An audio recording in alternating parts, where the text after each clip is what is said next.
सुप्रभात बच्चों, कैसे हैं आप? आशा है आप सभी स्वस्थ होंगे और मेरे द्वारा दी गई वीडियो को देख भी रहे होंगे और काम भी कर रहे होंगे।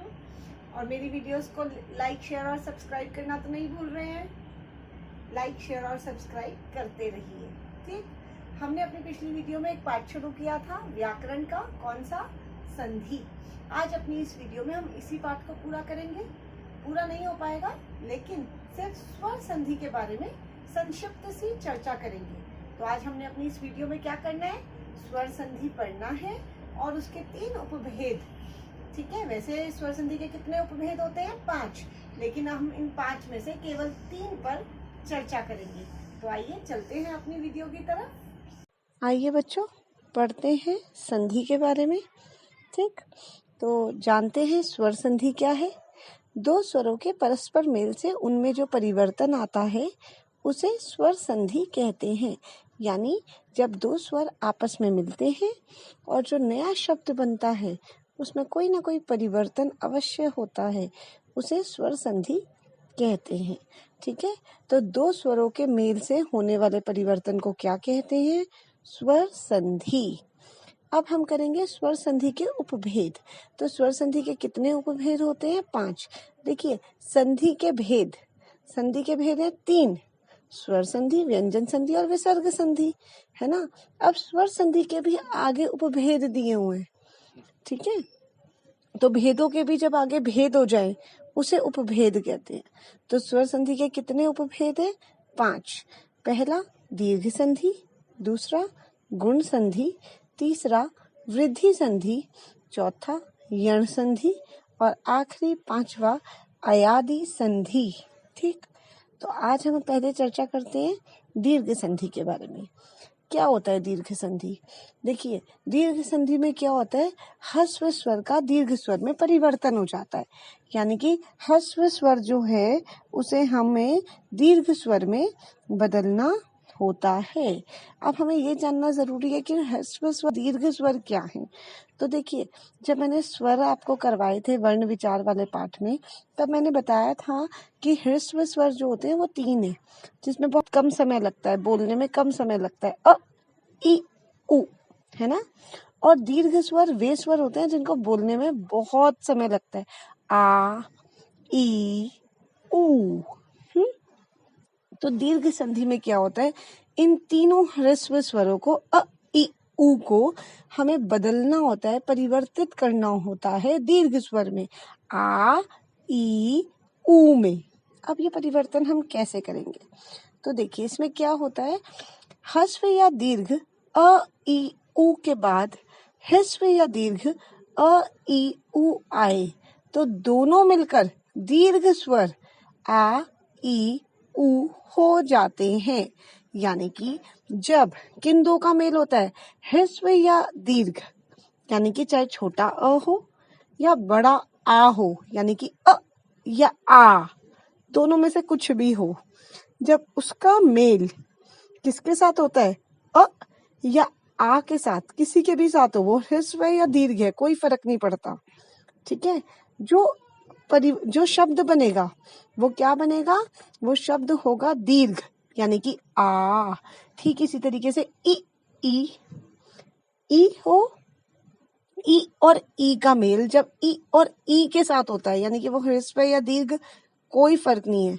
ठीक है, लेकिन जो उत्तर आएगा वो क्या होगा? दीर्घ में बदल जाएगा, ई। और उ का मेल जब उ के साथ होगा, चाहे वो ह्रस्व या दीर्घ, तब भी उत्तर जो आएगा वो क्या होगा? किस में परिवर्तित होगा? उ में। ठीक, तो इसमें देखिए, हम सिर्फ 3 नियम है।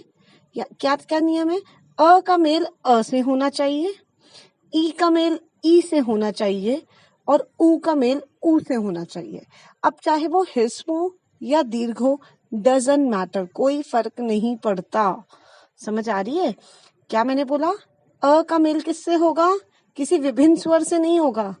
अ का ई से मेल नहीं करवा रही हूं मैं, अ का उ से मेल नहीं करवा रही हूं मैं कह रही हूं जब हमें ह्रस्व को दीर्घ बनाना है, छोटे से बड़े में कन्वर्ट करना है, तो हम अ का मेल अ से करेंगे, ई का मेल ई से करेंगे और उ का मेल उ से करेंगे। तो जो उत्तर हमें मिलेगा वो होगा आ, ई ऊ, ठीक, दीर्घ हो जाएगा। अब इसके कुछ उदाहरण देख लेते हैं, उससे आपको अच्छे से समझ आ जाएगा। तो देखिए, जब अ का अ से मेल होता है तो क्या होता है, देखिए मैंने उदाहरण दिया शिव जमा आल्य। अगर आप देखेंगे तो शिव का जो अंतिम वर्ण है वो अ है। क्या है? अ। और आल्य का आ। ठीक, तो जब अ के साथ आ का मेल हुआ तो क्या बना? शिवालय। आ, आप देखेंगे शिवा, आ की मात्रा लग गई है। ठीक है, इसी तरह शिक्षा जमा अर्थी। अब यहाँ पहले मैंने शिक्षा में अंतिम वर्ण है आ, शिव में क्या था? अ, और शिक्षा में आ। शिक्षा जमा अर्थी, अब आ के साथ अ मिल रहा है। ठीक है, उल्टा कर दिया ना। शिव और आलय में मैंने अ के साथ आ का मेल किया, और शिक्षा जमा अर्थी में मैंने आ का मेल अ के साथ किया। ठीक, उल्टा कर दिया। तब भी उल्टा करने के बाद, यानी कि ह्रस्व से दीर्घ में करूं या दीर्घ से ह्रस्व में करूं, किसी में भी मेल करूं, लेकिन मैं कर क्या रही हूं? अ के साथ अ का मेल कर रही हूं। ठीक है, तो इसमें भी क्या हुआ? शिक्षार्थी, आ का ही डंडा लगा, सेम हुआ। ऐसे ही ई के साथ ई का मेल हो रहा है, तब बड़ी ई में बदल जाएगा, यानी कि रवि जमा इंद्र। रवि में देखिए ई है, छोटी ई। इंद्र में भी ई है ना? दोनों ह्रस्व में ई ई, यानी कि जब दोनों ह्रस्व भी मिलेंगे, अगर दोनों मात्राएं छोटी भी हैं, ई के साथ बस ई का मेल होना चाहिए। अगर वो दोनों ह्रस्व भी हैं, छोटी भी हैं, तब भी उत्तर क्या होगा? रविंद्र, बड़ी ई की मात्रा में चला जाएगा। ऐसे ही नारी जमा ईश्वर, अब इसमें बड़ी ई है और ईश्वर भी बड़ी ई है, ई, तो यानी कि दीर्घ के साथ दीर्घ का मेल हो रहा है। रवि और इंद्र में ह्रस्व ई और ह्रस्व ई, दोनों ह्रस्व थे, दोनों छोटे थे, दोनों ह्रस्व ई का मेल हुआ तो दीर्घ में बदल गया। यहाँ दोनों दीर्घ दिए हुए हैं, तब भी नारीश्वर, तब भी दीर्घ ही रहा। समझ रहे हैं आप? अब देखिए, ऊ के साथ ऊ का मेल किया तो सु जमा उक्ति, सूक्ति, बड़े ऊ में कन्वर्ट हो गया। वधु जमा उत्सव, ऑलरेडी अपने आप से पहले ही दीर्घ दिया हुआ है, तब भी ये दीर्घ ही रहेगा। ऐसा नहीं करेंगे कि अगर छोटी मात्रा है सु पर, उसको बड़े में कन्वर्ट कर देंगे, और वधु में बड़ी दी हुई है तो जब हम वधुत्सव लिख रहे हैं तो उसको छोटा कर देंगे। नहीं, अल्टीमेट जो हमारे पास आएगा वो आ ई ऊ, तभी ये दीर्घ संधि होगी, तभी तो हमने दीर्घ में बदला। ठीक, अब दूसरा देखिए, दूसरी संधि है हमारी गुण संधि। इसमें क्या है? इसमें है अ या आ के बाद ई उ या ऊ या री आए तो दोनों मिलकर ए औ या अर हो जाते हैं। अब इसमें आप देख रहे हैं कि क्या कह रहे हैं? इसमें कह रहे हैं गुण संधि में कि अ के बाद क्या आना चाहिए। देखिए, नाम से पता चल रहा है गुण संधि, यानी कि कोई नया गुण आएगा, कोई नया वर्ण आएगा। ठीक है, कुछ नया हम लाएंगे, यही तो है ना गुण। हमारे अंदर कोई नई विशेषता आ जाती है कि ये गुण भी उसके अंदर है, ये क्वालिटी भी उसके अंदर है। अब हमें एक नई क्वालिटी लेके आनी है। हमने पहले क्या किया? अ के साथ अ मिलाया, नया कुछ भी नहीं मिला, अ का अ ही रहा, लेकिन बस वो दीर्घ हो गया। ई के साथ ई मिलाया, ई रहा। ऊ के साथ ऊ मिलाया, ऊ ही रहा, बस वो दीर्घ हो गया। गुण संधि में हम क्या कर रहे हैं? अ के साथ ई का मेल कर रहे हैं, तो जब हमने अ के साथ ई मिलाया तो वो क्या बन गया? अय। एक नया वर्ण आप देख रहे हैं, आपके सामने आ गया। बोल के भी देखेंगे, अ ई ऐ, अ ई ऐ, अ उ औ, अ री अर, क्योंकि री वाली जो ऋषि होती है वो र की साउंड करती है, री की, है ना? आप देखेंगे र के नीचे मैंने हलंत लगाया हुआ है, यानी कि र आधा है। ठीक है, ये याद रखना, र के नीचे हलंत है तो र आधा है। अब हम क्या करने वाले हैं? अ के साथ कोई विपरीत विभिन्न स्वर लगा रहे हैं, कोई अन्य स्वर लगा रहे हैं।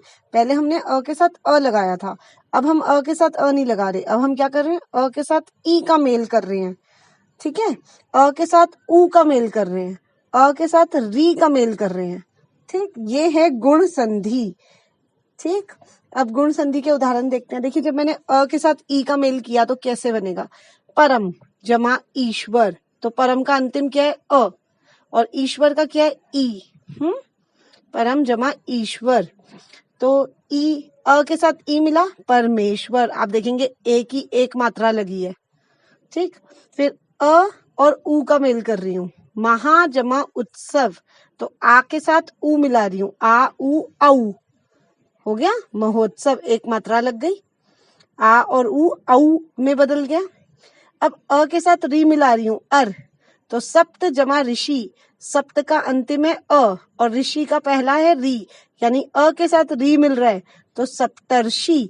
क्योंकि मैंने आपको पहले कहा था, देखो मैं बोल रही हूँ सप्तर्षि, अर की आपको ध्वनि आ रही होगी, सप्तर्षि अर। और जब भी र आधा होता है तो वो रेफ की मात्रा की तरह ऊपर लग जाता है, इसीलिए शी के ऊपर लग गया र, ठीक है। क्योंकि र के नीचे मैंने हलंत लगाया था ना, तो र आधा है। और वर्ण विच्छेद करते हुए मैंने आपको बताया था, जब र आधा होता है तो वो व्यंजन के ऊपर लग जाता है, शिरोरेखा के ऊपर लगता है। तो ये हो गया हमारा गुण संधि के उदाहरण। अब आखिरी है हमारा, आखिरी नहीं, आज की वीडियो में ये आखिरी संधि मैं आपको समझा रही हूँ। ये तीसरी संधि है आपकी वृद्धि संधि। अब देखिए इसके भी नाम से आपको पता चल रहा है, वृद्धि, वृद्धि होना, बढ़ोतरी होना, है ना, वृद्धि हो गई है। अब इसमें क्या है, अ या आ के बाद ए ऐ ओ औ आए, तो दोनों मिलकर क्रमशः ए ऐ या औ हो जाते हैं। इसमें देखिए अ या आ के बाद ए ऐ, दोनों में से कुछ भी आए, ह्रस्व आए दीर्घ आए कोई फर्क नहीं पड़ता, उत्तर जो हमारा आएगा वो आएगा ऐ, यानी कि एक मात्रा बढ़ गई। अ या औ के बाद, अ या आ के बाद औ, ओ या औ आए तो भी औ बन जाता है। ये आप उदाहरण से ज्यादा अच्छे से समझ पाएंगे। देखिए वृद्धि संधि के उदाहरण मैंने किया, अ या आ के बाद ए या ऐ आए, तो देखिए एक मैंने अ का उदाहरण दिया है, एक आ का, एक जमा एक, एक में पहला जो शब्द है एक, उसका अंतिम वर्ण है अ, और दूसरे शब्द का ए, तो अ के साथ ए मिल रहा है, तो क्या हो गया, एक एक, एक मात्रा की वृद्धि हो गई। गुण संधि में एक मात्रा लगती है और वृद्धि संधि में कितनी मात्राएं लग गई, दो मात्राएं, एक मात्रा की वृद्धि हो गई, ये है वृद्धि संधि। सदा जमा एव, अब देखिए सदा में आ है, एक में अंतिम वर्ण अ था, सदा में अंतिम वर्ण क्या है, आ, तो इसका मतलब है चाहे अ हो या आ कोई फर्क नहीं पड़ता। सदा के साथ एव जोड़ा, आ के साथ ए, तब भी क्या रहेगा, सदैव, तब भी दो मात्रा लगेंगी। ये नहीं है कि यहाँ पे आ का है तो यहाँ तीन मात्राएं लगा देंगे, है ना, ऐसा नहीं है, दो मात्रा ही लगेंगी, क्योंकि दो ही तो होती है, ए ऐ। गुण संधि में एक मात्रा लगती है, ए होता है, और वृद्धि संधि में एक मात्रा की वृद्धि हो जाती है, ठीक है, तो दो मात्राएं हो गई। अब दूसरा है अ या आ के साथ ओ औ कुछ भी आए, उत्तर जो आपको करना है वो औ ही रहेगा। जैसे महा जमा ओज, तो महोज, आ के साथ ओ मिलाया, यहाँ मैंने देखिए पहले वाला महा, इसमें आ है, आ के साथ ओ, तब भी दो लगा, महोज, एक मात्रा की वृद्धि हो गई। और महा जमा औषध, यहाँ पहले ही औ दिया हुआ है, तब भी महौषध, तब भी दो मात्राएं ही लगेंगी। समझ आ गई। तो ये हमारी तीन संधियां आज हमने की, स्वर संधि के तीन उपभेद हमने किए। अब आपका गृह कार्य देख लेते हैं। सबसे पहले स्वर संधि के उपभेदों के नाम लिखिए। तो आपने कोई इनकी कुछ परिभाषा नहीं, सिर्फ लिखना है स्वर संधि के 5 उपभेद होते हैं और 5 उपभेदों के केवल नाम लिखेंगे। और दूसरा प्रश्न आपका है दीर्घ संधि, गुण संधि और वृद्धि संधि के 2-2 उदाहरण लिखिए। तो आपको सिर्फ हेडिंग डालनी है दीर्घ संधि, कोई भी 2 उदाहरण किताब में आपके दिए हुए हैं, और साथ साथ आपको इन तीनों संधियों के जितने भी उदाहरण आपकी किताब में दिए हैं या अन्य कहीं आपको अगर किसी भी पिछली क्लास में भी, ये 7th में भी आपने पढ़ा है, 6th में भी, पुरानी किताब भी अगर आपके पास है, आप वहां पर भी संधि पाठ निकाल लीजिए, ठीक है, पिछले साल की किताब में उसमें भी दिया हुआ है ये, तो आप वहां से इसके उदाहरण को पढ़ेंगे। कोई अंतर नहीं है, सेम है, बस उदाहरण का फर्क होगा, ठीक है। तो ये कुछ न आप कहें कि हमारे पास किताब नहीं है, आप पिछले साल की किताब, व्याकरण की किताब से पढ़ सकते हैं, ठीक है। तो आपने ये पढ़ना है। और